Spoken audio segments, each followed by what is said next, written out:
नमस्कार दोस्तों, आप देख रहे हैं बोले भारत यूपी में आज के साथ। मैं हाजिर हूं अनुराग, हमारे साथ हैं मनीष जी यूपी की सुर्खियों पर चर्चा करने के लिए। मनीष जी, माघ मेले में नहान का विवाद बढ़ता ही जा रहा है, तरह तरह के बयान आते जा रहे हैं। शुरुआती हाँ, से अनुराग, जिक्र बात कहाँ से शुरू हुई थी, कहाँ पहुँची और कहाँ जाके थमेगी, इसका कोई अंदाज़ा नहीं लग रहा है, क्योंकि नित नए दिन जो है, वो एक नया विवाद और एक नया घटनाक्रम इसमें शामिल हो रहा है। बात यहाँ से उठी थी कि ज्योतिष पीठ के शंकराचार्य अभिमुक्तेश्वरानंद सरस्वती अपने एक छोटे से रथ के साथ जी।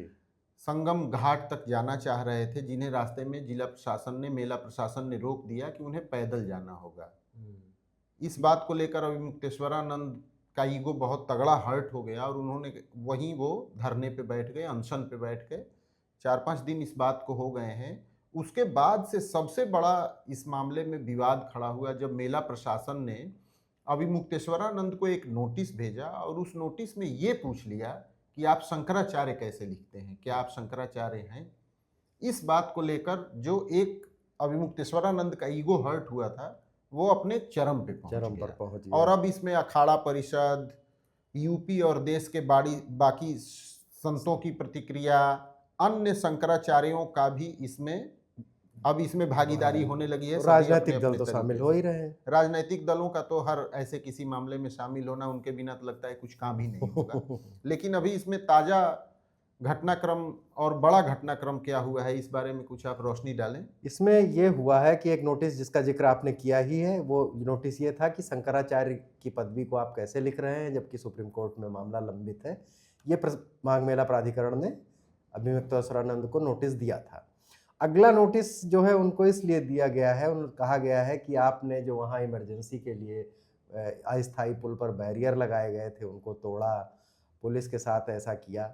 तो ये जो है जान माल के नुकसान की संभावना इससे बन सकती थी, क्यों ना आपको कुंभ के लिए बैन कर दिया कुंभ जाए। के ये लिए बड़ी बैन कर बात दिया। है। और और इसमें ये भी ऐड किया गया है कि अगर आपने 24 घंटे के भीतर, ये भाषा है नोटिस की, संतोषजनक जवाब नहीं दिया, तो फिर इस पर मतलब हम आगे की कार्यवाही करेंगे।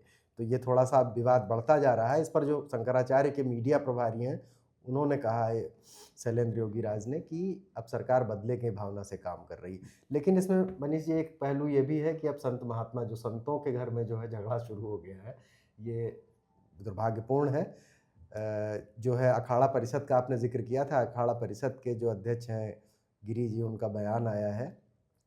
उन्होंने कहा है कि शंकराचार्य ने अपने में कहा था कि वो योगी को संत नहीं मानते हैं। वो उन्होंने जो है बटुक भिक्षुओं को, बटुक सन्यासियों को पिटवाया है। तो उन्होंने कहा है कि गोरक्ष पीठ के संत को संत ना कहने वाला खुद ही संत नहीं है। अस रामभद्राचार्य का भी बयान आया है। रामभद्राचार्य का भी बयान है और अनुराग, इसमें एक पहलू और भी दिख रहा है।